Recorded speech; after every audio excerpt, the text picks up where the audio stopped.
Пакистанда Кыргызстандын элчилигинин имаратынын алдына нааразычылык акция өттү. Пакистандын борбору Исламабад шаарындагы Кыргызстандын элчилигинин имаратында Бишкектеги пакистандык студенттерге кол салуу окуясы боюнча нааразычылык акциясы өттү. Алар чет элдик студенттерге карата жасалган мамилеге нааразы экендигин билдиришти.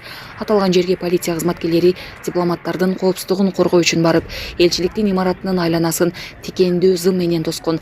Ошондой эле Карачи шаарында да ушундай өңүттөгү акция өткөнү кабарланды.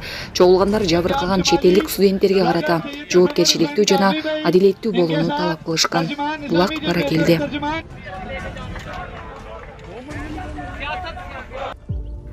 Пакистанга студенттердин биринчи партиясы менен учак конду. Бүгүн Кыргызстанга Пакистандын тышкы иштер министри барат. ЖМК жана башка жаңылыктар түрмөгү видеого лайк басып, соңку кабар каналыбызга каттала кетиңиз, анткени бул сиздин каналыңыз. Бишкекке бүгүн 19 майда Пакистандын тышкы иштер министри Исхак Дар учуп кетет деп билдирди Веньюс. Маалыматка ылайык, мындай тапшырманы өлкөнүн премьер-министри Шехбаз Шариф берген. Иш сапардын алкагында ал тиешелүү органдар менен сүйлөшүүлөрдү жүргүзүп, пакистандык студенттердин абалы менен таанышат. Орусиянын түштүгүндөгү аймактар дрон чабуулуна кабылды. Орусиянын түштүк аймагы жана аннексияланган Крым жекшембиге караган түнү дрондордун жапырт аткылоосуна кабылды. Орус коргоо министрлигинин маалыматында Краснодар аймагында 57 дронду абадан коргонуу системасы жок кылган. 3 дрон Белгород облусунда, аннексияланган Крымда бир учкутсуз аппарат атып түшүрүлгөн. Мекеменин билдиришинче, Крымдын үстүндө Атакамс системасынын 9 ракетасы жок кылынган.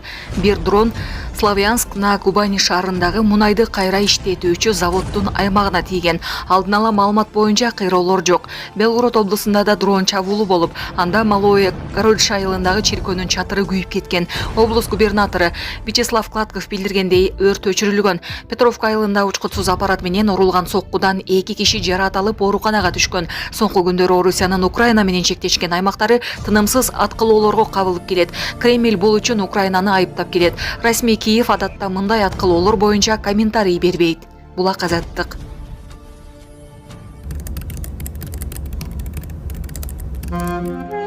Урматтуу Москва шаарындагы эмгектенип жаткан мекендештер, сиздер үчүн документтердин бардык түрүн ишенимдүү түрдө жасап беребиз.